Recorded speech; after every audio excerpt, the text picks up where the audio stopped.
Welcome, start your engines. We're going to talk about co-managing refractive surgery 0 to 2020. I'm Dr. Kenworthy. I'm Dr. Fintleman, and yes, we're off to the races. We have no disclosures. We just want to share some exciting information about refractive surgery. First question that we sometimes, just working with students, have to plant in their minds. Asking patients, have you ever thought about refractive surgery? And the question here often comes out, truly as if you're in a conversation with a patient, they come back for their glasses, their contact lenses, the yearly exam. And a very fair question is, hey, have you ever thought about refractive surgery? And you'll be surprised how many patients say, I have. Or they take the opportunity to talk about it more. Looking at patients, one of the biggest hurdles perhaps is just the patient's own expectation. Unrealistic patient expectations unfortunately can lead to dissatisfaction. So trying to address what we can and cannot achieve with refractive surgery and also selecting the appropriate patients is paramount. Now, history and occupations are a very important part, and that can be obviously, will this patient work on a computer? How important is knee work for them? How old are they? Are they an MMA fighter? Do they get hit in the face a lot? So healthcare workers are also kind of a little caveat because they may be more susceptible to a MRSA infection. Obviously, you would like to counter that. Looking at medical history, systemic conditions, also previous history with isotretinoin can even damage the meibomian glands, leading to more dry eye. We know that temporarily, at least, after any refractive surgical procedure, there will be an aggravation of some dry eye symptoms, further aggravated by a previous history of meibomian gland dysfunction. Also, for patients who are pregnant or breastfeeding, we do see changes to the refractive error, so the recommendation is to wait at least 3 months after delivery and cessation of breastfeeding before considering refractive surgery. An additional point, and obvious, the worse the patient is before and the worse they'll be afterwards, so trying to get them as good as you can before surgery is crucial. Now, same thing, ocular history. Has there been a change? Have you thrown up your hands previously in the refraction said, I have no idea what I'm dealing with here. So we need a stable prescription, otherwise what am I treating? And it is not a good, from a patient perspective, outcome. If I do surgery, it lasted for a year, we have to do something in. So what is a significant refractive change? More than half a diopter last year, sphere or cylinder, and more than 10 degrees change in axis. Now when we check, I would like to obviously have the patient out of soft contact lenses, and that will affect the prescription and the shape of the cornea. For hard contact lenses, a harder discussion because it can be weeks, if not months. We recommend a ballpark of about a month per decade of RGP wear, but that's just a ballpark. They need to be out for quite a long time, significant time, to make sure that is very stable. Now, one of the huge bumps in the road is keratoconus, and one of our tools, or we have many tools at our disposal, to diagnose keratoconus earlier. As a definition, keratoconus is an ectatic disorder. The cornea thins out and protrudes like a cone would, and that's why we call it keratoconus. And one of the interesting things I find is that 18 years old is the most common age of diagnosis, but it's starting in puberty. So it's starting when they're 13, 14, 15 years old. So the diagnosis is more, when is it bad enough to be picked up? And I think we should be able to pick this up a little bit earlier if they have a significant change in refraction, if they have a change in topography in the Ks. So I do think that topography is an important part of a yearly exam of any kid, if you can. Now, elevation topography, base topography, and tomography can help identify patients because it illustrates the problem. Topography just shows you the secondary changes. Tomography can show you what induced those changes. And this rotating Scheimpflug image is what produces that tomography, that true 3D representation of the cornea. This is how we can start to analyze something like what we see here, a pentacam. And if we zoom in a little bit, I sometimes ignore this, or for a long time I ignored this. I've learned to pay more attention now to the anterior and the posterior elevation. Right here we can see this is a plus 29 microns. That's the anterior float in this particular patient. And obviously this now depends on your settings and your tools. So the pentacam has certain cutoffs where what it considers outside of normal.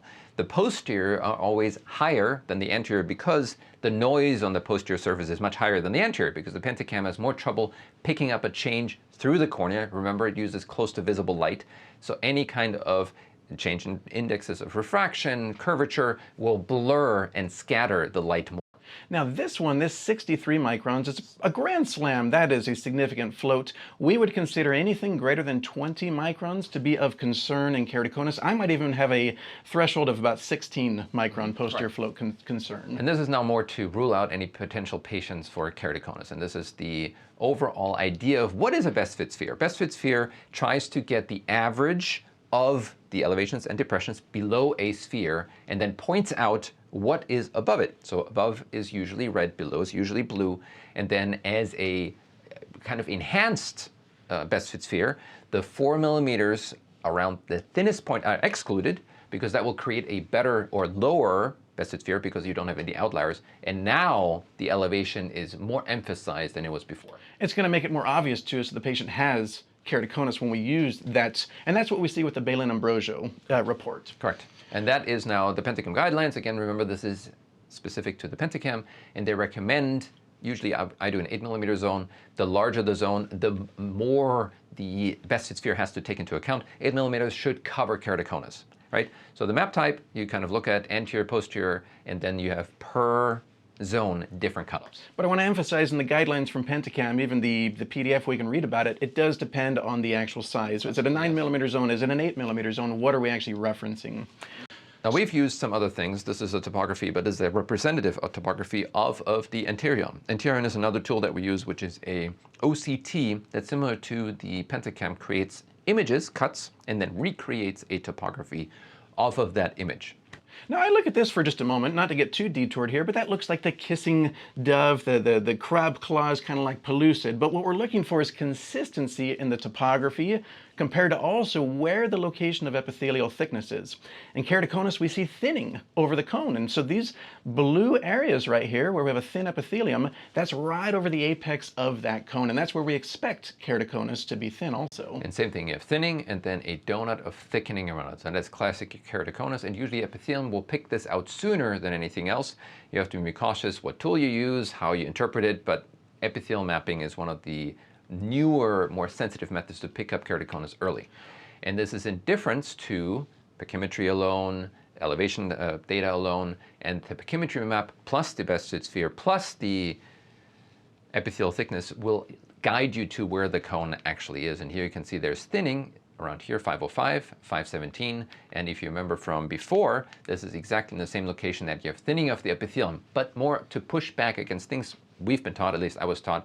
Can a patient with a pachymetry over 500 have keratoconus? Yes, clearly. Yeah. No problem at all. So thickness and thinness does not determine a keratoconus. Last point I want to make about that is that the epithelium is remodeling. It's smoothing out the curvature of the cornea. So in early cases of keratoconus, because that epithelium has remodeled, sometimes we'll look at a topography alone in isolation and not see that abnormality. Now here's some things that you've been taught, right? Again, risk factors for ectasia. We thought that biomechanical weakening of the cornea, for example, through refractive surgery is part of the problem. The incidence of ectasia, LASIK 0.1, PRK 0.025. Challenges are LASIK. Early LASIK included with later LASIK. Early LASIK, you had no idea what kind of flaps were cut, so obviously you move more tissue. PRK, you don't have the problem with variability in flap cutting because you do not create one. So you can more comfortably plan on how much you're going to be removing. The other thing that you have to remember, I had PRK, I can relate to that. You don't touch your eye after PRK. LASIK, people rub. PRK, no, because it hurts way too much. Pointing out just a couple more points on this one, the RSB is the residual stromal bed, less than 250 microns for LASIK tends to be a concern for post-LASIK ectasia. And sometimes we think about ourselves or our patients driving across this very rickety road, this very thin cornea in keratoconus. What's a treatment that can strengthen that is corneal cross-linking, a UV treatment with riboflavin on the eyes that stiffens the cornea. Been shown to be very safe in many studies, and we've been watching this for many, many years now. We've been doing this for 6 or 7 years. Now, in addition to cross-linking, oftentimes patients ask when they have keratoconus, hey, my vision is still bad. Can I do something about that? And the short answer is yes, we can.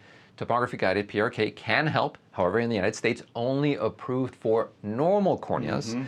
So any treatment of, for example, keratoconus or abnormal corneas would be off-label. Now here's an example. 2 years ago, we treated this 31-year-old male. He had keratoconus. You can see the obvious inferior steepening on axial map, the elevation in the front, the elevation in the back, and obvious thinning, although not much, in that paracentral area.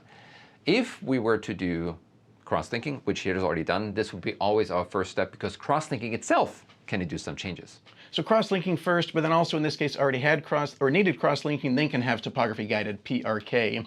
And looking at the actual topo-guided PRK for this patient, trying to address the astigmatism also in this treatment, that -3 diopters of cylinder that the patient wants to have corrected and to smooth out and normalize the shape of the cornea with PRK, which to me is very interesting because I think, oh wait, but what about ectasia, post-refractive ectasia? This is a situation where very minimal tissue is being ablated and it's just trying to normalize the surface of the eye. Correct. And you probably also saw in the lower calculated, it actually corrects more astigmatism than you refracted, because there's always a combination of higher aberrations with this inferior steepening that induces astigmatism on your refraction. I always enjoy watching this procedure. First there in a lens well, that was the alcohol to help denude the hemidesmosomes, and now we can see the debridement that Dr. Fintelman is doing here to remove the epithelium, and this is going to prepare the patient for the actual laser treatment, which you're seeing there with that faint purple, those purple flying spots that we're going to talk about in a little bit, reshaping the cornea. And on the left side is the actual pattern of the ablation, so more here and here.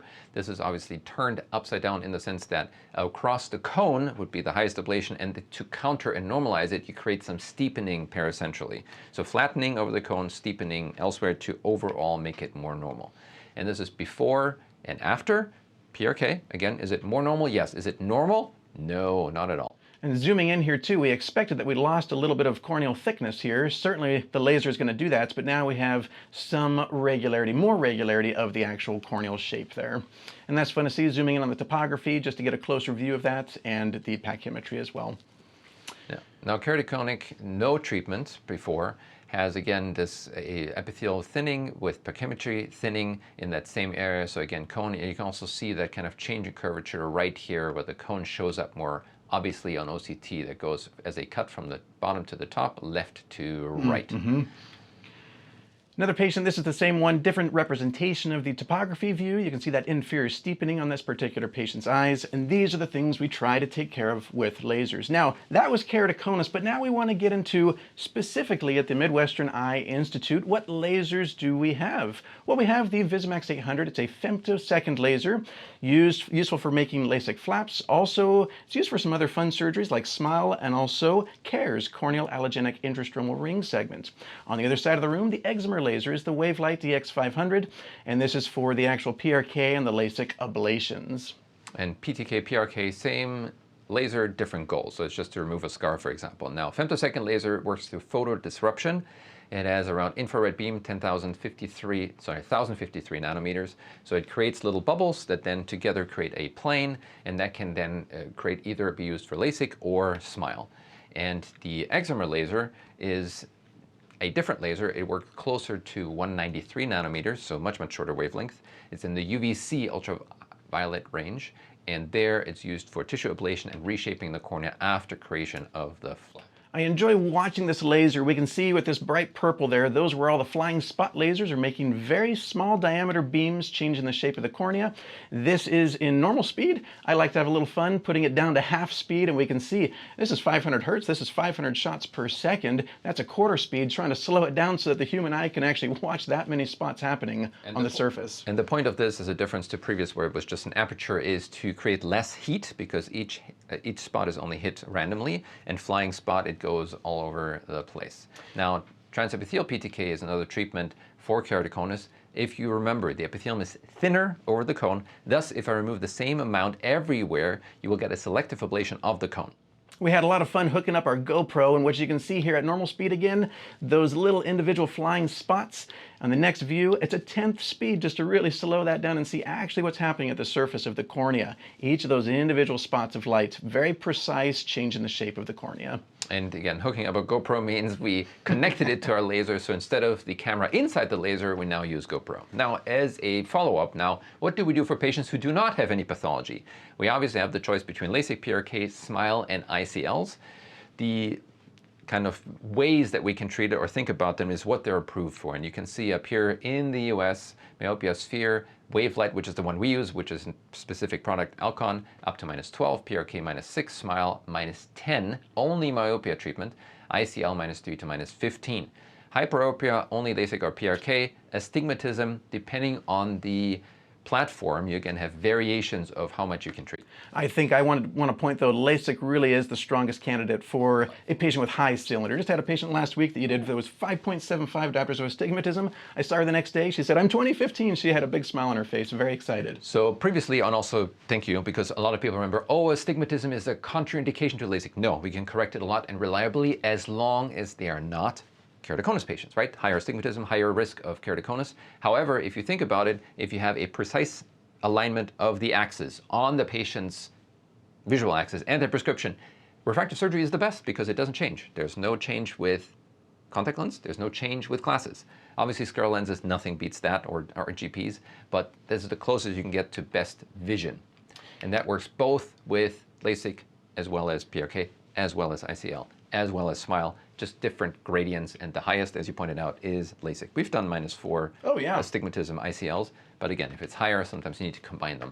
I think the challenge now, you have a -4 in your chair. Which surgery should they have? So we're going to try to go through some of the pros and cons of each of our refractive surgeries. With LASIK, laser-assisted in situ keratomylosis, flap thickness tends to be between 80 to 120 microns. This will vary based on the patient, based on the prescription that's needed to be changed. There's some thought process about the size of the optical zone. If it's too small, we're going to have too many glares and halos and regression. If it's too large, now you have to ablate through too much tissue. And this is where we have to find the happy medium. So normally I think you're targeting about a 6 millimeter or larger. 6.5. 6.5 is my average, but then again, there's been all this publications on pupil size. Turns out that is probably less of an impact than correct prescription. Making sure that the treatment is appropriately centered. That is more of an impact than, let's say, the correct optical zone for a particular patient. Mm-hmm. I love watching this. This is actually with the older laser that we used to have, the Visimax 500. I watched this, and to me, it's still going pretty fast, but I feel like, oh man, a 17-second flap creation. Can we not go any faster? That's a long time to be docked and to be suctioned onto the eye, but that's how it was done. One benefit, and this is, we talk about it obviously because we like this feature, is the Visumax does not create enough pressure that your vision goes blank. So a patient will always see that light. Now, as a comparison, can we go faster? Yes, we can. This is now 6 seconds for the flap on our current laser. That was it. And I always make the observation, and here you can compare the two, that by the time it's done, I haven't even stopped talking. So my spiel is not fast enough to go to meet the speed of the laser. It's done by the time you're done with your spiel. It's over. It's way over. It's like, and we're done. And now we know 2 lasers are necessary for a procedure like LASIK, because first the flap was produced, then the patient goes to the excimer laser. While at that laser, this is the lifting of the flap. Very careful. This is a 90 micron flap, a very thin flap, but going to be fine. And as far as things that people will expect post-op day 1, so I mark everything just so that the alignment afterwards is perfect. That is an alcohol-based gentian color, which leads to some irritation same day and afterwards. So don't be surprised if you see that. And also the same day patient is pretty irritated. Now, after lifting the flap, it's placed superiorly, and then the ablation happens while shielding the underside of the flap to prevent double ablation of the underside of the flap on that side. Watch right here in that top corner of your screen there, and we're going to see that little purple flying spots just happening on the surface. Now, the length of the treatment depends on the amount of prescription that's needed to be corrected. That was a fairly short treatment. But all of them are now fairly short because I think the 500 hertz is, I forget, it's like 1 to 2 seconds per diopter, so it doesn't take very long at all. This is repositioning it. The flap, because it's so thin, can dry out. There is some irrigation underneath to remove any debris, and obviously alignment has to be better than it is right now. So here you can also see that it's not aligned perfectly yet because this is, as you can see, there's a step.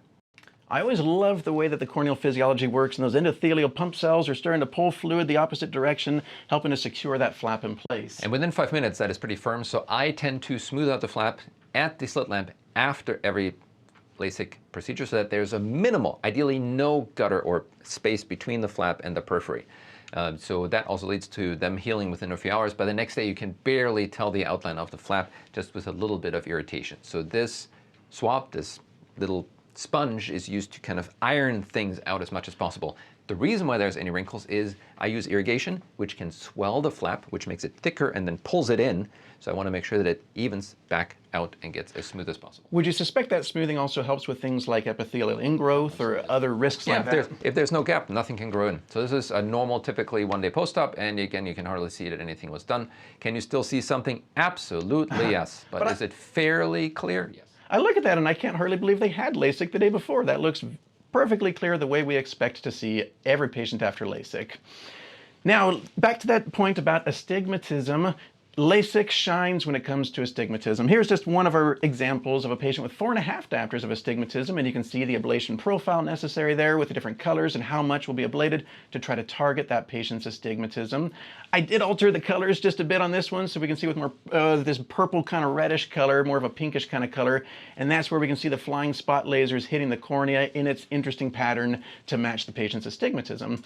And obviously these lasers will track the patient's eye. They also have an alignment feature so that the treatment is not randomly applied. You can also tell that because of the way we do surgery here is the treatment and the laser flap size is exactly the same. So the treatment is aligned where the flap is created and it's the size that it needs to be, not any larger. And I love watching before and after LASIK. We can see the topography change, and also, of course, we can see a change to the pachymetry as we expect. But what's most remarkable is that reduction in their astigmatism, 4.5 down to 1/4 diopter. Happy patients. Yes, and this is again done immediately after. They're already irritated anyway. I increase some irritation, so every patient has to take a nap when they get home.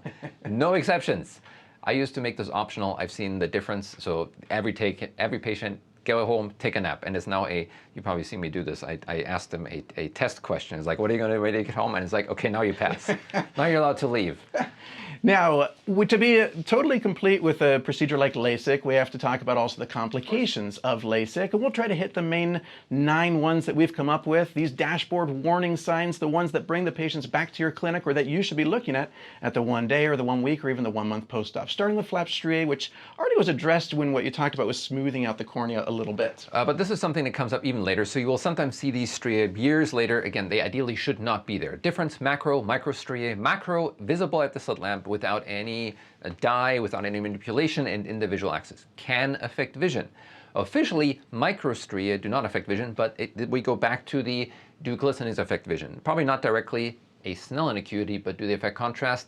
Yes. Do they degrade quality? Yes. So the better you take care of them, the better it is. So the times to reposition and smooth out a flap is during the surgery, immediately after the slit lamp, and the next day, and the next week, and the next month. So all these times you have time to intervene and smooth out these flaps.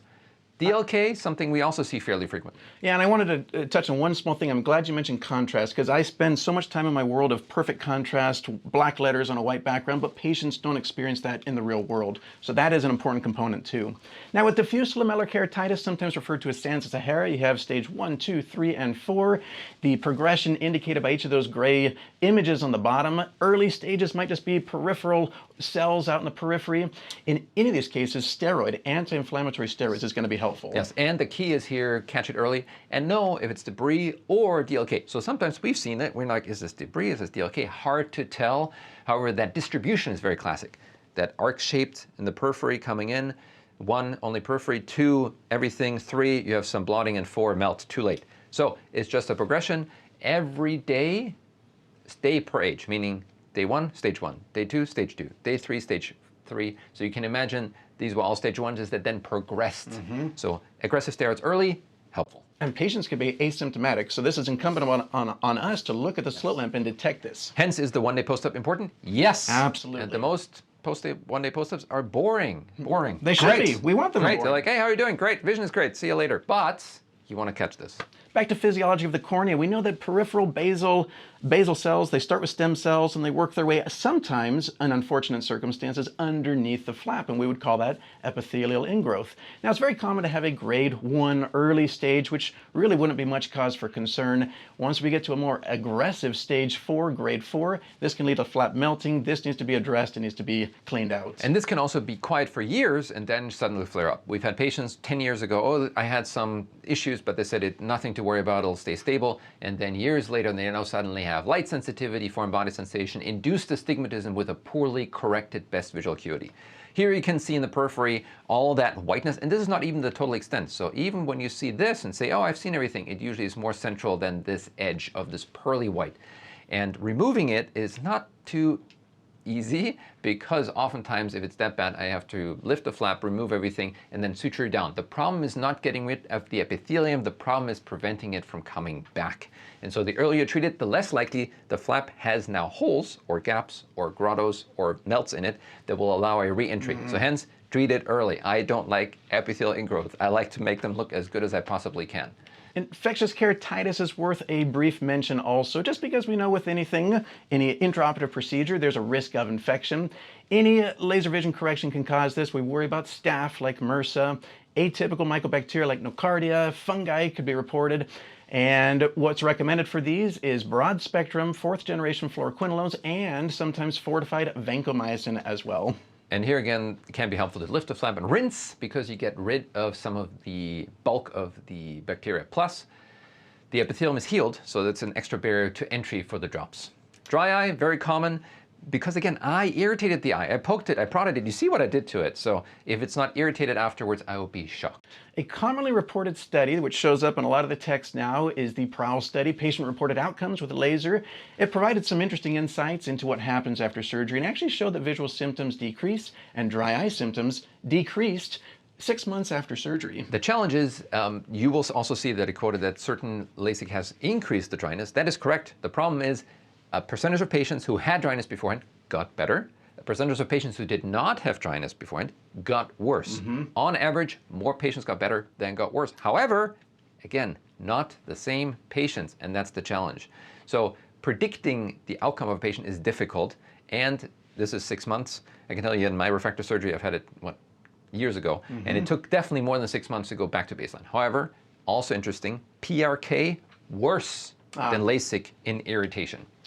And then another symptom, transient light sensitivity. I still feel bad to this day. I had a patient, a post-LASIK patient, called me on the phone and said they were stuck in their closet, their dark closet. They couldn't come out. They just had LASIK that morning, and I felt kind of helpless. I didn't know how to educate them, how to help them. And now looking back, I realized they had transient light sensitivity. This is an intense discomfort in an eye that looks normal and healthy. So think of it as a welder's flash without any of the surface irritation. And also, they don't respond to topical anesthetics. They respond to topical steroids.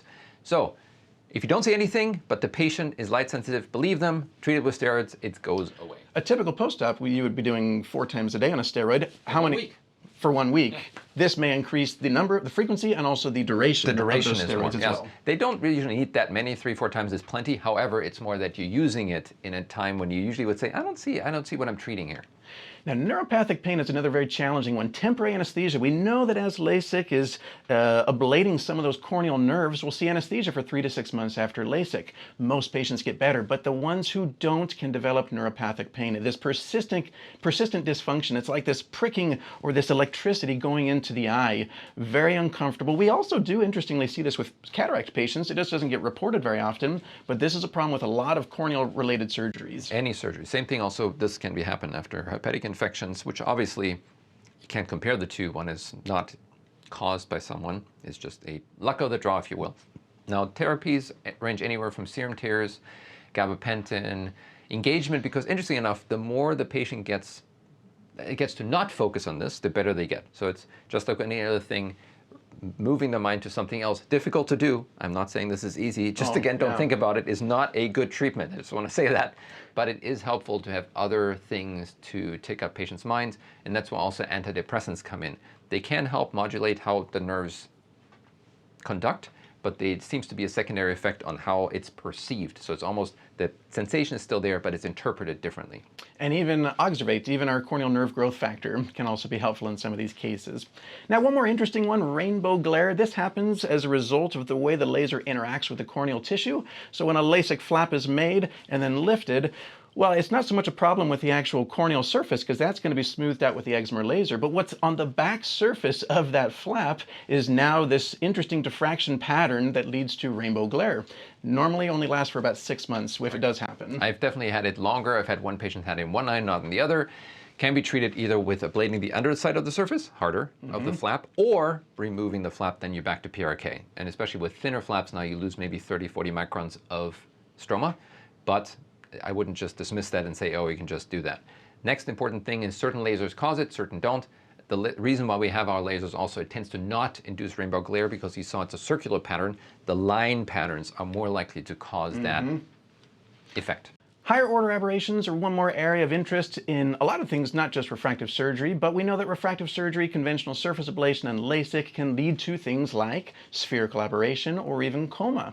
where we have now peripheral light rays passing through the cornea at odd angles, and it leads to patients who start to, in the real world, see halos and glare. They're driving at nighttime, and we've had patients who struggle significantly with their nighttime driving in particular. An important quick definition. So halos, rings around lights, glare, the kind of fuzzy spots, and starburst, these things that poke out from a light.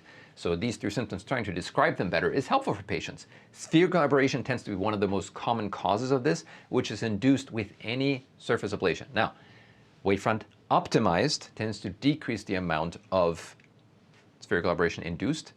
Wavefront guided tries to decrease the aberrations that were already in the eye and can sometimes be used to improve a patient who has symptoms afterwards.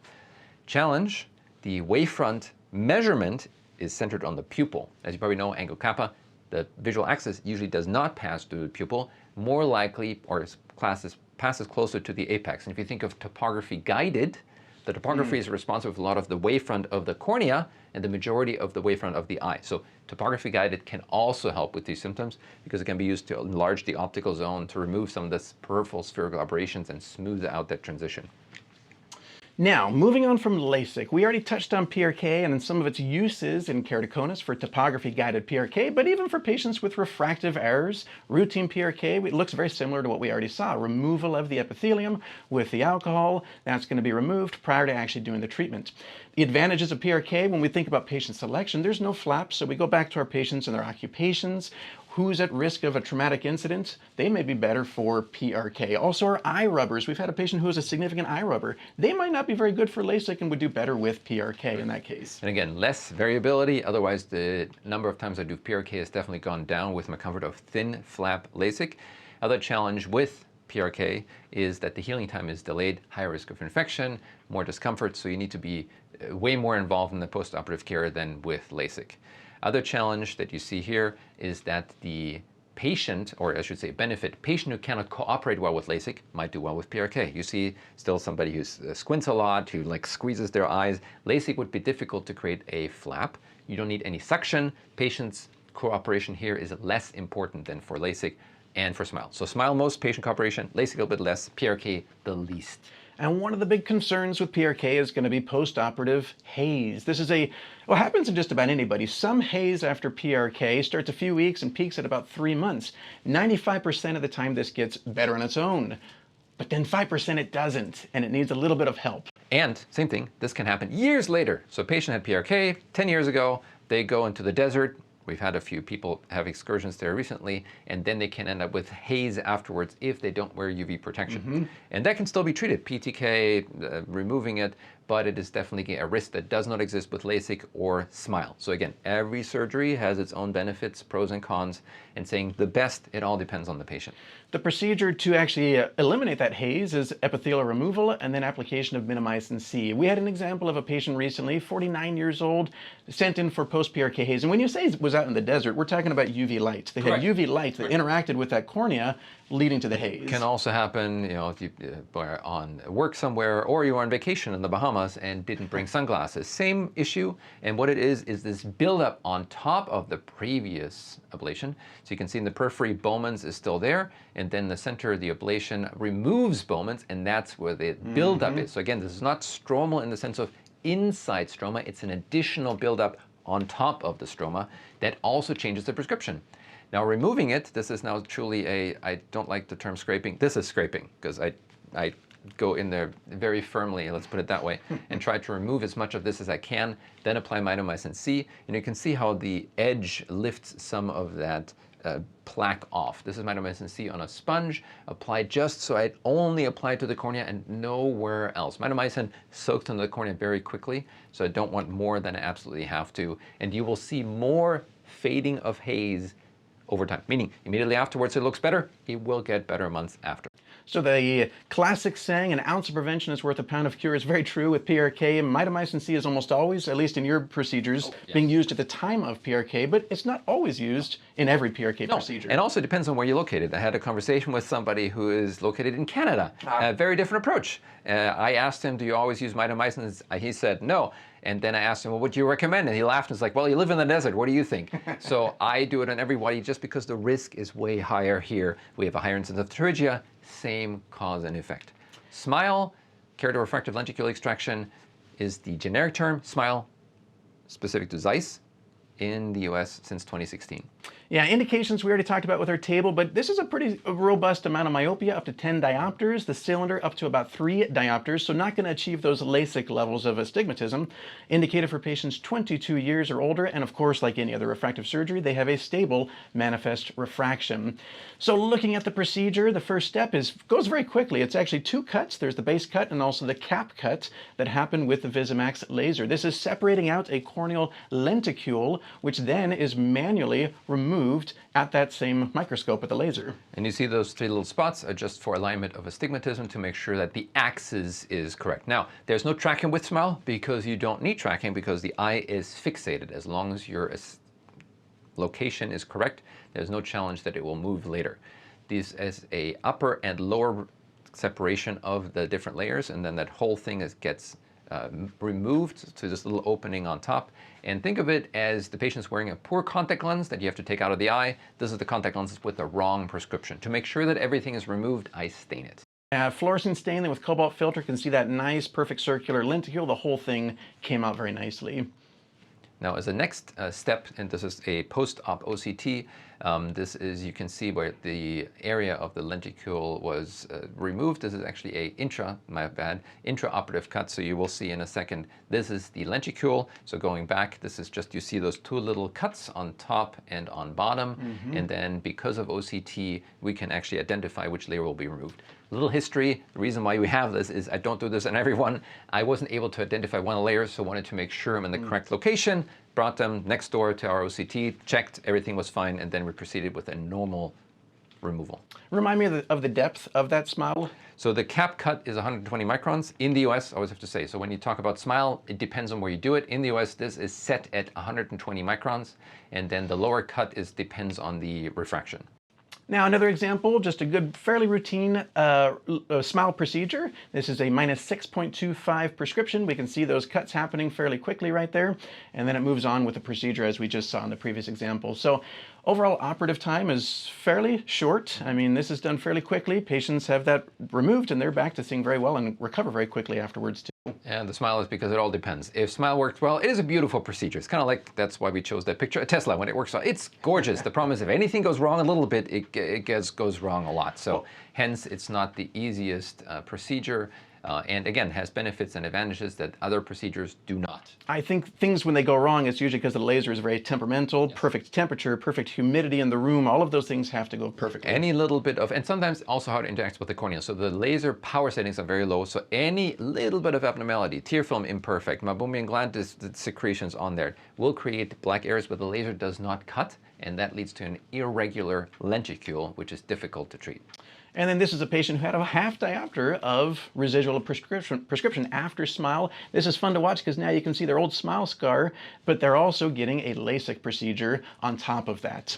Right now we cannot retreat SMILE. So if a patient had SMILE, we can do LASIK on top. Because of the 120 microns cap though, it has to be a thin flap LASIK. Otherwise you'll be ending up in interface and removing more tissue than you want it to.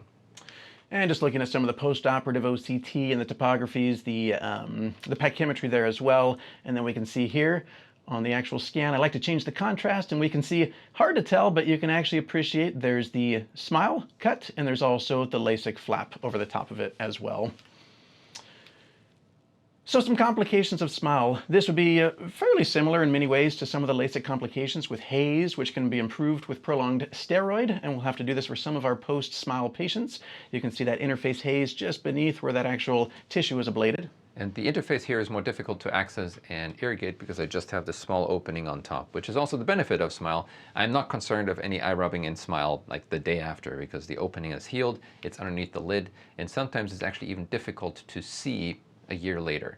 Now, a challenge which is different again with SMILE is these epithelial implants. They can have a pretty big impact on refraction, need to be removed, which would be different than LASIK, where this usually would not have a big impact. And one other challenge we talk about the temperamental laser is sometimes if there's these black spots on the actual section where it's not a complete ablation throughout the cornea, that is going to be a challenging removal and lead to potentially irregular cornea. Here's just an example of what that looks like so we can be aware of what that looks like during the actual intraoperative procedure. And this is where I would stop, as you can see here, and switch to LASIK, because this is not worth trying to remove. I would not be able to. So instead of continuing with SMILE, I converted to LASIK. And so sadly, sometimes I have to tell the patients, even if I plan SMILE, there's a chance I might have to do LASIK because of whatever happens during surgery. And also, once an attempt at SMILE is made, in the US at least, you cannot go back and try SMILE later. So saying that, oh, only SMILE is good, doesn't work, because a patient might not have the opportunity or the option to do SMILE, and so they're still going to be either converted to LASIK or later I retreat them with LASIK. So nice to have all the tools available. So yes, the plan was SMILE, but it didn't work out that day, so switching over to LASIK. And you can actually see this turned out great for the patient. They could see very well after like any other LASIK procedure. And at the end, you can appreciate why that happened. Patients with irregular epithelium can lead to poor results on the actual SMILE ablation, and you can see that very nicely with the slit lamp view at the microscope, at the laser. And this will let me, some lasers have a slit lamp built in. Now, same thing, you will see the centration and the thinning after the LASIK. The OCT will show obviously some thinning of the area that was removed, and that just helps us to track the postoperative outcomes.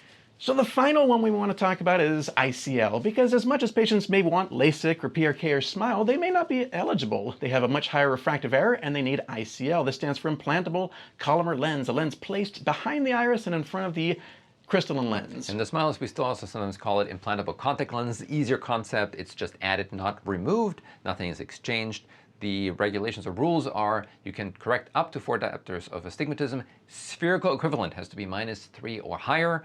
The age, you can push that a little bit on the edges, because in Europe, for example, it's approved up to 60, and the anterior chamber depth, 2.8 is probably where you can push it, approved for 3, and the endothelium has to not have any issues at all. Here's how you can see how smooth and soft that ICL is. Implanted into the eye, folded. There is a little hint here that this is the correct orientation. The right front has a little hole, the back left as well, so you can always tell which side is up. The little tabs are folded and placed behind the iris, technically in the sulcus, but they can end up anywhere. Sulcus, ciliary body, in the zonules, as long as it doesn't touch the lens. And as we know on the red reflex, we can see very nicely those holes in the ICL. That's with the EVO, which I think stands for evolution, the next evolution, where it's letting that fluid pass from the posterior chamber to the anterior chamber, thereby eliminating the need for an LPI, a laser peripheral iridotomy, as part of the surgery. And I've definitely had some patients with LPI as a complaint. Patients will see this hole, so I tell everybody you'll see it. Most of my patients learn how to live with it, and knock on wood, I've not had to explant one because of that central opening. But is it visible? Yes. Just love looking at this. This was a patient who that same afternoon was still dilated from their surgery, got him behind the slit lamp and took a look at those little tiny holes. Also, this was a toric ICL, and we can see that with those little markers right there. And that needs to align very nicely with the patient's astigmatism. Correct.